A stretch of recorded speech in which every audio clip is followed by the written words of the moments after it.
lively competition, a desire to win, enthusiasm that knows no bounds. That's the spirit of young America. From coast to coast, in everything from sandlots to stadiums, you'll find red-blooded American boys full of that old grit and determination that makes winners and champions. And when the shouting and the laughter of the sandlot grows dim, there's a reason. It's because the great American boy is hard at work, inventing, creating, building something. The energy that is forever behind both the competitive sports of youth and the desire to build and create new things is the energy that develops industrious, dependable citizens of tomorrow. Every spring, in thousands of attics, garages, and basements throughout the country, thousands of young Americans set to work building their entries for the All-American Soapbox Derby. The All-American is the greatest amateur sporting event in the world because it combines both the ingenuity and creative spirit of young America with the natural racing and sporting instincts of boys of all ages. Every boy, everywhere, between the ages of 9 and 15 is eligible for this great race. Sponsored jointly by the leading newspapers and America's leading manufacturer of automobiles, local derbies are run in 116 different cities throughout the country. Each of these local champs is already the proud possessor of the M.E. Coyle Trophy. The place? Akron, Ohio. The time? The morning of August 16th. The excitement? The 1936 All-American and International Soapbox Derby Finals. Today, Akron is a city filled to overflowing with a big welcome for the thousands who have come from every state in the Union to witness the big event. For the racers, first comes registration and entry blanks, then sweaters, shirts, and all the other official regalia. Thousands of spectators are milling about the champions' cars, getting a good close-up look. Every one of these cars represents many long, hard hours of thought and building. In every one can be seen the inventive and creative ingenuity of our American boys. Each entry gets his car weighed in, and an official sticker shows that the car has been checked by the technical committee and complies with all the rules. The medals and trophy awards and other prizes, too, share the limelight. There are 249 of them in all. And here are 116 All-American boys that have won their local derbies and have come to Akron to compete for the coveted title, All-American Soapbox Derby Champion for 1936. A few of the champions are taking time out for a sightseeing tour of the city, but most of them are going direct to the excited to think of anything but the big race. The thousands of spectators begin to fill the grandstand and line the sides of Soapbox Derby downs.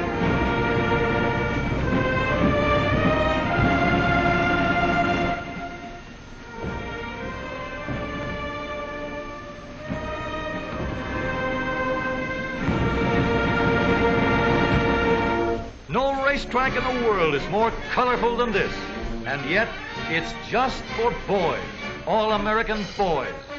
At the top of the hill are the racing pits, where the cars are given the final going over for the big race. Here they are, all set for the first heat. There will be 39 heats run off first, then the winners of these will be grouped and eliminated until only 5 boys are left. The technical committee stands ready on the bridge. Here they go. Look at those cars travel. It's going to be close. Here's the finish. What a race, but that's only the beginning. From now on, they're going to follow one ride after the other. Maybe you'd like a ride down the track. All right, let's go.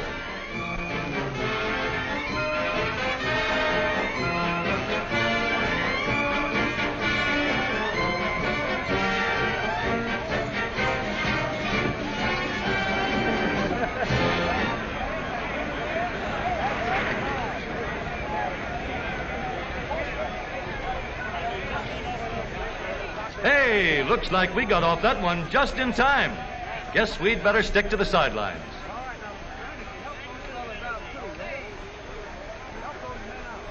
Here are Graham McNamee and Tom Manning getting ready to broadcast over a great nationwide hookup. And millions of people all over the country are listening. Behind the roar of the crowd is the clickety-clack of the typewriters and telegraph keys. Stories of the race flashing over the wires. Pictures, too, both for the newspapers and newsreels. Harry Hartz and Wild Bill Cummings, famous race drivers, officiated the finish line. Here goes another heat. Look at the body English on that start. But then everything's fair as long as he doesn't get off and push.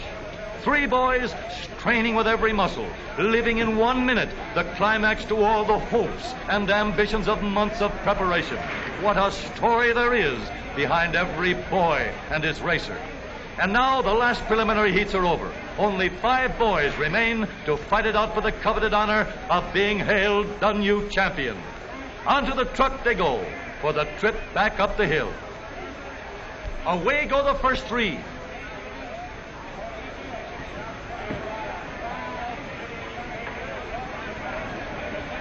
Herbert Minch of St. Louis is the winner.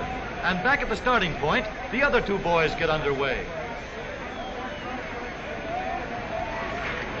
Harold Hansen of White Plains, New York is the other winner.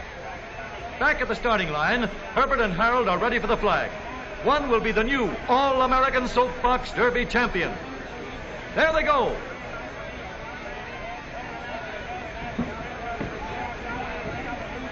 A new national champion, Herbert Minch of St. Louis, crosses the line, the winner. But Herbert can't rest on his laurels as yet. Now both boys go back to the top of the hill and get set for the international race. Racing against the champion from over the ocean, Norman Newman of South Africa.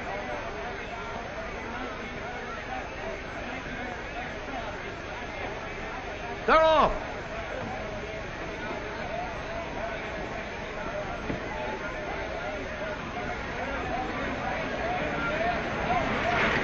Herbert Minch is first, Harold Hansen second, Norman Newman of Pretoria, South Africa third.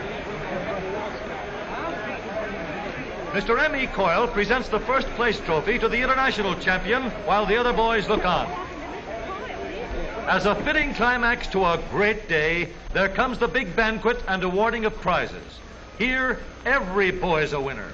For every driver in the All-American race gets his racing diploma, and among other prizes, a beautiful wristwatch with the Derby emblem embossed on the dial, a constant reminder of this great day in Akron. But the high spot of the banquet is the awarding of the prizes, medals, and trophies to the All-American and international winners.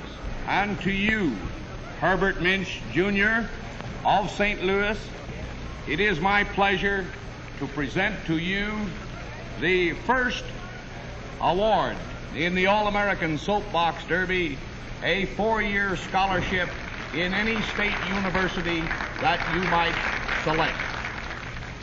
And now to Harold Hansen of White Plains, New York. Harold, I have a letter here which entitles you to get your new car as second prize in the All-American Soapbox Derby. Thank you very much. Harold Hansen also receives the second place trophy for the international race. And to you, Robert Richards of Lima, Ohio, as a third award in the All-American Soapbox Derby, I hand you here a letter in which it entitles you to take, or to receive, rather, a standard coach of any color or description. John Tabor of Pittsburgh, Pennsylvania, is awarded the Charles F. Kettering Trophy for the best design car. Norman Newman from Pretoria, South Africa, who traveled over 8,000 miles for just this one race, receives the third place trophy for the international event. But even now, the other boys are working out plans for that 1937 entry. Perhaps a complete change in design, maybe more complete streamlining, or any of many other things a boy's mind can develop. It's a problem, all right, but all American boys, these boys of ours, are just the boys to solve it. The American boy will be hard at work from now until the starting gun is fired in 37. And he'll be in there fighting for all he's worth, fighting with that same old spirit that is building the Americans of tomorrow.